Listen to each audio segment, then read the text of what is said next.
Hapo mwanzo Mungu aliumba mbingu na nchi, akaumba wanyama, ndege, samaki na miti.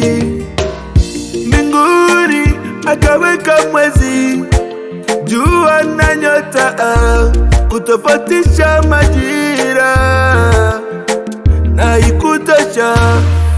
Akamuumba mwanadamu kwa mfano wake, mwanadamu kwa sura ya Bwana.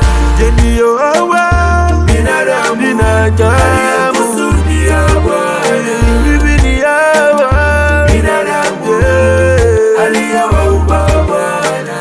Roho mbaya zimejaa kwao, chuki zimejaa kwao, fitina zimejaa kwao. Hawa binadamu wamepoteza roho ya huruma,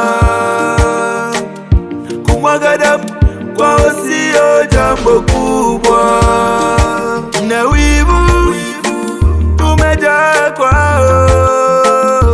Anasa za dunia zinawasumbua. Nachojua Mungu ni mwenye rehema, hawezi kuumba watu wa namna hii.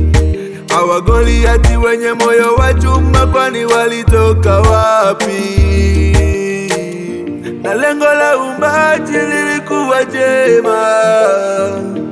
Akasema, zaeni mwongezeke, muwe wengi Bwana. Akamuumba mwanadamu kwa mfano wake, mwanadamu